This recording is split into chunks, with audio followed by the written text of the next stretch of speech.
Describing graph and charts எனும் சீரீஸில் நாம் இன்று ஒரு டேபிளை எவ்வாறு டிஸ்கிரைப் செய்யலாம் என பார்க்கலாம். அதற்காக நாம் எடுத்திருக்கும் கொஸ்டின் 2014 வெளிவந்த past questions. The following table shows the amount of money spent during the years 2013 and 2014 by the Friendship Club of Harana on various social service activities. Study the table and write a description about it. The following words will help you. Choose about 100 words. Least, most, equal, increase, decrease. ஹாரனா என்னும் இடத்தில் உள்ள friendship club 2013 மற்றும் 2014 ஆண்டுகளில் social service ஆக்டிவிட்டீஸுக்காக செலவு செய்த விவரங்கள் இங்கே ஒரு டேபிளில் தரப்பட்டுள்ளது. அதுதான் கீழே உள்ள விவரம். அந்த செலவுகள் எதற்காக என கீழே உள்ள டேபிளில் தரப்பட்டுள்ளது. 2013, 2014 ஃபண்டிங் எல்டர்ஸ் ஹோம்ஸ், முதியோர் இல்லங்களுக்கான funding. Providing dry rations to refugees, அதாவது அகதிகளுக்கான உலருணவு. மூன்றாவது டிசாஸ்டர் ரிலீஃப், அதாவது இயற்கை அனைத்த நிவாரணம் என்று சொல்லலாம். நான்காவது sponsoring scholarship for the rural children, கிராமப்புற சில்ட்ரன்ஸுக்குரிய ஸ்காலர்ஷிப். அடுத்தது providing tube wells to dry zones schools, உலர் பிரதேசங்களில் காணப்படும் ஸ்கூல்ஸுக்கான டியூப் வெல்ஸ், குழாய் கிணறுகள். Last one donating wheel chairs to rural hospitals, கிராமப்புற ஹாஸ்பிட்டல்ஸுக்கான வீல் சேர்ஸ் வழங்குதல். இவ்வாறான விடயங்களுக்காக ஃப்ரெண்ட்ஷிப் கிளப் செலவு செய்த விவரங்கள் இந்த டேபிளில் தரப்பட்டுள்ளது. இவைதான் நாம் ஒரு டேபிளை டிஸ்கிரைப் செய்வதற்கான படிமுறைகள். Number 1, what does the table describe about, அதாவது எதை பற்றி இந்த டேபிள் விவரிக்கின்றது. கம்பேரிஷன் ஆஃப் த டேட்டா, அதாவது தரவுகளை ஒப்பிடுதல். ஒரு பார் கிராஃபில் உள்ள டேட்டாவையும் ஒரு டேபிளில் உள்ள டேட்டாவையும் விவரிக்கும் போது சில வேறுபாடுகள் காணப்படலாம். அவை என்னவென நாம் அடுத்து பார்ப்போம். நம்பர் 3, எக்ஸ்பிரஸிங் கமன் ஒப்பீனியன், அதாவது பொதுவான அபிப்பிராயத்தை வெளிப்படுத்தி நமது டிஸ்கிரிப்ஷனை நிறைவு செய்தல். நாம் வழமை போன்று ஸ்டெப் 1க்குரிய சொற்களை நமது கேள்வியிலிருந்து எடுக்கலாம். இங்கு பர்பிள் மற்றும் ரெட் கலரில் மாற்றியுள்ளவை நாம் ஒரு சென்டென்ஸ் எழுதுவதற்கு தேவையான தகவல்கள். ஸ்டெப் 1 படி அந்த டேபிள் எதை குறிக்கின்றது என்பதை நாம் எழுத வேண்டும். அந்த கேள்வியின்படி நாம் அதற்குரிய சென்டென்ஸை பார்க்கலாம். The above table shows the amount of money spent during the year 2013 and 2014 by the Friendship Club of Harana on various social activities. ஒரே ஒரு வேடை மாத்திரம்தான் மாற்றியுள்ளோம். மீதி அனைத்தும் நமது கேள்வியிலேயே இருக்கின்றது. அதாவது அங்கே ஃபாலோவிங் என்பது கீழ்வரும் என்று குறிக்கின்றது. இங்கு நாம் above என்று மாற்றியிருக்கின்றோம். ஏனெனில் நாம் டிஸ்கிரிப்ஷன் எழுதும்போது நமது டேபிள் மேலே தான் இருக்கும். அதனாலே மேலே உள்ளது என்பதை குறிக்க நாம் above என்னும் வேர்டை சேர்த்துள்ளோம். மேலும் ஸ்டெப் 1 மேலதிகமாக ஒரு சென்டென்ஸை நாம் சேர்க்கலாம். இந்த டேபிளின் படி எக்ஸ்பெண்டிச்சர் என்பது செலவுகளை குறிக்கும். அந்த எக்ஸ்பெண்டிச்சர் எவற்றின் மீது மேற்கொள்ளப்பட்டது என்பதை குறிப்பதற்காக நாம் மேலதிகமாக ஒரு சென்டென்ஸை எழுதலாம். அது கூட இலகுவானதாகத்தான் இருக்கும். பாருங்கள், அந்த சென்டென்ஸ் இவ்வாறு இருக்கும். தி எக்ஸ்பெண்டிச்சர் வாஸ் ஆன். இதன் அர்த்தம் அந்த எக்ஸ்பெண்டிச்சர் எதன் மீது இருந்தது என்பது இந்த டேபிளில் உள்ள விஷயங்களை தான் நாம் கூறப்போகின்றோம். அவற்றை நாம் ஒன்றன் பின் ஒன்றாக கூறும்போது கமா கட்டாயமாக போட வேண்டும். இறுதியான விடயத்துக்கு முன்பு நாம் அண்ட் போட்டு அந்த சென்டென்ஸை நிறைவு செய்துள்ளோம். ஸ்டெப் 2 நாம் தரவுகளை ஒப்பீடு செய்ய போகின்றோம். மேலே உள்ளது நமது கேள்வியில் தரப்பட்டுள்ள டேபிள். கீழே நாம் பயன்படுத்தக்கூடிய வேர்ட்ஸ் அவர்கள் தந்திருக்கின்றார்கள். Least, most, equal, increase, decrease. அதற்கு முன்பு நமது சென்டென்ஸுக்கு பொருத்தமான வேர்ப் ஃபார்மினை தீர்மானிக்க வேண்டும். இங்கே நாம் எடுத்திருக்கும் வேர்ப் was spent அல்லது was used என்று இருக்கின்றது. இது ஒரு passive verb form இருக்கின்றது. அதாவது செலவு செய்யப்பட்டது அல்லது பயன்படுத்தப்பட்டது. அதாவது அந்த நிதி பயன்படுத்தப்பட்டது அல்லது செலவு செய்யப்பட்டது எனும் அடிப்படையில் இது வருகின்றது.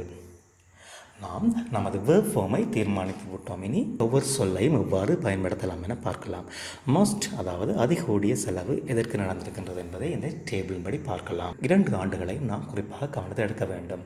அதன்படி ஃபண்டிங் எல்டர்ஸ் ஹோம்ஸுக்கு அதிகளவான நிதி செலவழிக்கப்பட்டிருக்கின்றது. 3 மில்லியன் மற்றும் 4 மில்லியன். ஓகே, லீஸ்ட் இதில் கூட நாம் 2 ஆண்டுகளையும் கவனத்தில் கொள்ள வேண்டும். லீஸ்ட் என்பது இங்கு நாம் எடுத்திருப்பது providing tubewells to dry zone schools. அங்கே 2 ஆண்டுகளிலும் 1 மில்லியன் தான் செலவு செய்யப்பட்டிருக்கின்றது. அதே போன்று ஈக்குவல் சம அளவிலான செலவு எந்த விஷயங்களுக்கு நடந்திருக்கின்றது என்பதை பார்ப்போம். இங்கு நாம் எடுத்திருப்பது disaster relief and donating wheel chairs to rural hospitals. இங்கு நாம் சென்டென்ஸை தவறு எழுதுவதற்காக குறித்த சில வேர்ட்ஸ் ஆர்டர் தரப்பட்டுள்ளது. அதன் அடிப்படையில் எழுதுவோமாக இருந்தால் நாம் நமக்கு ஏற்படுகின்ற தவறுகளை தவிர்க்கலாம். அதன் அடிப்படையில் வேர்ட்ஸ் ஆர்டர்ஸ் மோஸ்ட் அல்லது லீஸ்ட் அல்லது ஈக்குவல். அமௌண்ட் ஆஃப் மணி இது முதலாவதாக நாம் போட வேண்டிய ஃப்ரேசஸ். ப்ளஸ் இரண்டாவது நமக்குரிய வேர்பை நாம் எழுத வேண்டும். ஏற்கனவே நாம் நமக்கு தேவையான verb form-ஐ தெரிவு செய்திருக்கின்றோம். was spent அல்லது was used என்று தெரிவு செய்திருக்கின்றோம். இங்கே நான் was spent என்று மாத்திரம் போட்டிருக்கின்றேன். ஓகே, ப்ளஸ் அடுத்தது on எதன் மீது, அதாவது எந்த விஷயத்தின் மீது அந்த செலவு இடம்பெற்றது. இதே வேர்ட்ஸ் ஆர்டரில் நாம் நமது முதலாவது சென்டென்ஸை எழுதலாம். அடுத்தது எவ்வளவு என்பதை இன்னொரு சென்டென்ஸாக நாம் சொல்லலாம். இதன் அடிப்படையில் தான் நாம் ஸ்டெப் 2க்குரிய சென்டென்ஸை எழுதவிருக்கின்றோம். முதலாவதாக நாம் மோஸ்ட் எனும் சொல்லை பயன்படுத்தி நமது முதலாவது சென்டென்ஸை அமைக்கலாம். The most amount of money was spent on funding elders homes. அதாவது அதிகளவான பணம் ஃபண்டிங் எல்டர்ஸ் ஹோம்ஸுக்காக செலவு செய்யப்பட்டிருக்கின்றது. வேர்ட்ஸ் ஆர்டரின் அடிப்படையில் நாம் முதலாவது சென்டென்ஸை அமைத்துள்ளோம். அடுத்தது it was rupees 3 million in 2013 and rupees 4 million in 2014. Least என்னும் சொல்லுக்குரிய சென்டென்ஸை பார்க்கலாம். The least amount of money was spent on providing tubewells to dry zone schools. அடுத்து அதன் அமௌண்ட் என்னவென இன்னொரு வசனத்தில் நாம் கூறுகின்றோம். It was rupees 1 million in 2013 and 2014. அடுத்து நாம் ஈக்குவல் என்னும் வேர்டை எவ்வாறு பயன்படுத்தலாம் என பார்ப்போம். An equal amount of money was used on disaster relief and donating wheelchairs to rural hospitals. சம அளவிலான பணம் டிசாஸ்டர் ரிலீஃபுக்காகவும் donating wheel chairs to rural ஹாஸ்பிட்டல்ஸ்க்காகவும் செலவு செய்யப்பட்டுள்ளது. அடுத்து இது எவ்வளவென நாம் இன்னொரு சென்டென்ஸில் கூறப்போகின்றோம். It was rupees 2 million in 2013 and rupees 3 million in 2014. நமக்கு தரப்பட்டுள்ள வேர்ட்ஸில் இன்க்ரீஸ் மற்றும் டிக்ரீஸ் என்னும் வேர்ட்ஸை நாம் இன்னும் பயன்படுத்தவில்லை. அவை ஏனைய வேர்ட்ஸை விட வித்தியாசமாக ஒரு சென்டென்ஸில் இடம்பெறுவதனால் அவற்றை தனியாக பார்க்கலாம். இன்க்ரீஸ் என்பது அதிகரிப்பு என்பதை குறிக்கும். இது நவுன் மற்றும் வேர்பாக இருக்கலாம். இங்கு நாம் நவுனாக மாத்திரம் எடுத்து அதற்குரிய சென்டென்ஸை அமைப்போம். அதே போல் டிக்ரீஸ் என்பதும் குறைதல் என்பதை குறிக்கும். இது கூட நவுனாக இருக்கலாம் அல்லது வேர்பாக இருக்கலாம். நாம் இங்கு சென்டென்ஸில் ஒரு நவுனாக எடுத்துள்ளோம். இன்க்ரீஸ் என்பதை நாம் டேபிளின்படி கண்டுபிடித்துள்ளோம். எங்கே இன்க்ரீஸ் ஏற்பட்டுள்ளது? ஃபண்டிங் எல்டர்ஸ் ஹோம்ஸில் ஒரு இன்க்ரீஸ் ஏற்பட்டுள்ளது. அதாவது 2013 2014 1 மில்லியன் அளவு ஒரு அதிகரிப்பு ஏற்பட்டுள்ளது. அதே போல் டிக்ரீஸுக்கு நிறைய இருக்கின்றது. நாம் ஒரே ஒரு தகவலை மாத்திரம் எடுத்துள்ளோம். Providing right rations to refugees என்பதில் 1 மில்லியன் குறைந்துள்ளது என்பதை நாம் இங்கு காட்டியுள்ளோம்.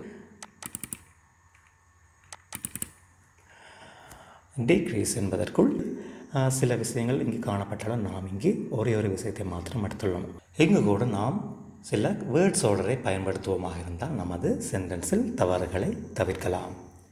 இங்கு words order there was plus an increase or a decrease plus in expenditure செலவில் plus on எந்த விஷயத்தில் அந்த செலவு plus in 2014 அதாவது 2014ஆம் ஆண்டு அதிகரித்திருக்கின்றதா அல்லது குறைந்திருக்கின்றதா என நாம் நமது சென்டென்ஸை எழுதப் போகின்றோம். இங்கு there was என்பது ஒரு சென்டென்ஸுக்குரிய பேட்டர்ன், அதாவது தேர் என்னும் வேர்டுடன் ஏதாவது ஒரு பி வேர்பை சேர்த்து நாம் ஒரு விஷயத்தை இன்ட்ரடியூஸ் செய்வதற்காக பயன்படுத்துவோம். இப்போது நாம் நமக்குரிய சென்டென்ஸை பார்க்கலாம்.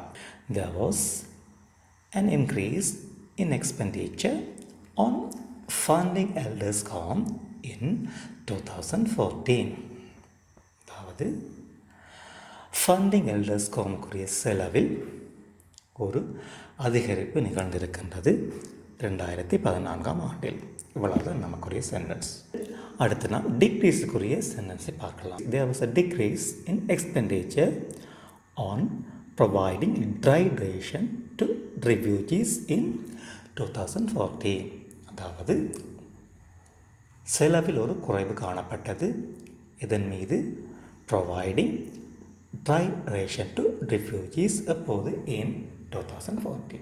ஸ்டெப் 3 ஆனது குறித்த டேபிள் சம்பந்தமாக பொதுவான கருத்தினை கூறி நமது டிஸ்கிரிப்ஷனை நிறைவு செய்வதனை குறிக்கும். அக்கார்டிங் டு த டேபிள், அதாவது குறித்த டேபிளின்படி we can say நாம் கூற முடியும். எதை கூற முடியும்? that the friendship club of ஹாரனாவில் உள்ள friendship club had spent money, பணத்தை செலவு செய்திருந்தது on எதன் மீது many social service activities, பல்வேறு social service activities மீது செலவு செய்திருந்தது எனும் ஒரு வசனத்தை கூறி நாம் நமது டிஸ்கிரிப்ஷனை நிறைவு செய்யலாம். Finally, this is our description. இங்கு முதலாவது paragraphல் முதலாவது ஸ்டெப்ஸில் நாம் எழுதிய சென்டென்சஸ் அனைத்தும் வந்திருக்கின்றது. அதே போன்று இரண்டாவது paragraphல் நாம் இரண்டாவது ஸ்டெப்ஸில் எழுதிய சென்டென்சஸ் அனைத்தும் வந்துள்ளது. இறுதி paragraphல் நாம் மூன்றாவது ஸ்டெப்பில் எழுதிய சென்டென்ஸ் வந்திருக்கின்றது.